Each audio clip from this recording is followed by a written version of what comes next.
খুব সুন্দর আরেকটা ভর্তা নিয়ে আপনাদের সামনে এসেছি। মিষ্টি কুমড়া ভর্তা, পাকা মিষ্টি কুমড়া ভর্তা গরম ভাত দিয়ে সেই হয়েছে। এই দেখেন, প্লেট সাজিয়ে ফেললাম সিদ্ধ করে মিষ্টি কুমড়া টুকরোগুলোকে। রসুন কাটা, পেঁয়াজ কাটা, মরিচ সিদ্ধ, আদা পাকা, লবণ, সাথে লবণ। এখন লবণ দিয়ে মরিচগুলোকে কষলে নিব। আপনারাও কম বেশি সবাই প্রতিটা ঘরে ভর্তা ছাড়া চলে না, আমাদেরও চলে না। বাইরে ভীষণ বৃষ্টি হচ্ছে, সাউন্ড অফ করে রেখেছি, ভালো লাগতেছে না সাউন্ডটা। এখন ভালো করে রসুন পেঁয়াজকে ভালো করে কষলিয়ে নিয়ে নরম করে ফেলবো।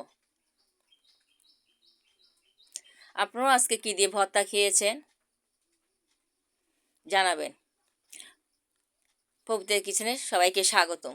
এখন বাঙালির ঝাঁঝ সরিষার তেল যারা ভর্তা চলে না, ভালো করে টুকরোগুলোকে মিক্স করে নিতে হবে। আমি আগে এগুলো করতাম না, জানতাম না। এখন দেখতে দেখতে আমিও শিখে গেছি মিষ্টি কুমড়া ভর্তা। অনেক স্বাদ, কি মিষ্টি এটা, নিজের গাছের বলে কথা, টাটকা। বাস আমার মাখামাখি শেষ। আপনারা সবাই কেমন আছেন? পবিত্র কিচেনে স্বাগতম সবাইকে। সবাই পাশে থাকবেন, আমিও আছি আপনাদের পাশে। এখন গরম ভাত দিয়ে খেতে সেই হয়েছে, আপনারাও চেষ্টা করবেন।